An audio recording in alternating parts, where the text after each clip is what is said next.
আলাইকুম ওয়া রাহমাতুল্লাহি ওয়া বারাকাতুহু। ওয়ালাইকুম আসসালাম ওয়া রাহমাতুল্লাহি ওয়া বারাকাতুহু। ভালো আছেন না? আলহামদুলিল্লাহ। আপনি? আলহামদুলিল্লাহ, খুব ভালো লাগছে। আপনার কাছে একটা প্রশ্ন নিয়ে আসলাম। সেই প্রশ্নটি হলো যে সচরাচর যারা এই দেখতে পাচ্ছেন সমাজে প্রচলিত হয়ে গেছে, ধরেন যে আমরা এটা বুঝতে পারতেছি না যে এই ছোট ছোট মেয়েরা বা ছোট ছোট পোলানে কি করে তারা এই জিনার মধ্যে লিপ্ত হচ্ছে। এই বস্তুটার বিষয়ে আপনি অল্প বললে আমি উপকৃত হতাম আর কি।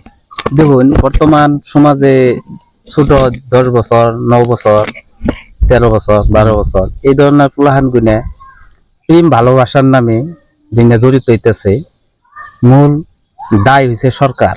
হয়, এই বাল্য বিয়ার নামে যেগুলা চালাইছে, এই আইনটা যদি ছেলেদের ক্ষেত্রেও যদি করতো যে তোমরা যদি 20 বছর না হয় তাহলে তোমরা প্রেম ভালোবাসা কোনো মেয়ের পিছনে ঘুরতে পারবা না, 100%। তাহলে দেখুন সমাজটা পরিবর্তন হইতো। এটার কথা হয়েছে কেমনে, আপনি একটা খালি মাঠে এই যে ভেড়া, ছাগল, পাঠা আছে, পাঠা হয়, রাইজের পাঠা বলে কয়। রাইজের পাঠা আছে কয়, ছাইরা দিছে। আর ধরুন পাঠি গুলা বাইন্দা রাখছে। হ্যাঁ, পাঠা গুলা ছাইরা দিছে আর পাঠি গুলা বাইন্দা রাখছে। হ্যাঁ, সেই ধরনের আইন বর্তমান বানাইছে সরকার। তার মানে কারণ ছেলের উপরে কোনো নিষেধাজ্ঞা নাই, মেয়ে বিয়ে দিতে পারবে না। একটা মেয়ে গার্জেনে 18 বছর বড় করতে যেহেনি সময় লাগে, যেহেনি যোগ্যতা মেধা তার পিছনে খরচ করতে লাগে, একটা ছেলের পিছনে অতখানি লাগে না। মেয়ে একটা টিউশনে যাইব, স্কুলে যাইব, দূরে যাইব, তার সাথে তো মহরম যায় না, গার্জেন যায় না।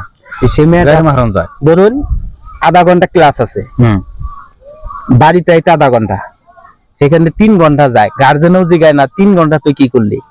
এটা কিন্তু বহুত ভুল, গার্জেনের জন্য ভুল যে গার্জেন জিজ্ঞেস করেন। অ্যাকচুয়ালি প্রত্যেকটা দেখুন, প্রত্যেকটা গার্জেনে যদি আমরা সময় নিয়ে ছেলে সন্তানের উপর দায়িত্ব পালন করি, আমরা যে গার্জেনের একটা দায়িত্ব আছে না, 100% আছে।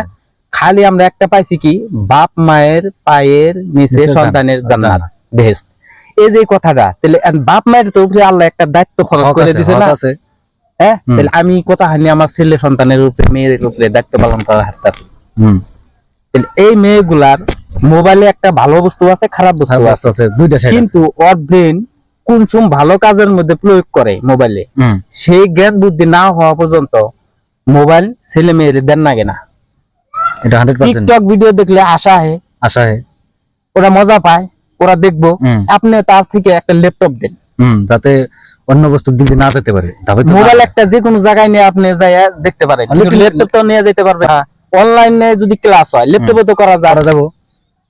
তাহলে আমাকে কিছু বস্তু হইছে সমাজ আকারে চেঞ্জ করতে হবে, তাহলে এই সমাজটা পরিবর্তন হবে। তাহলে আজকে এই পর্যন্ত, একটা ভিডিও আপনাদের সঙ্গে দেখাবো। ভিডিওটি বেশি শেয়ার করে দিন ইনশাআল্লাহ।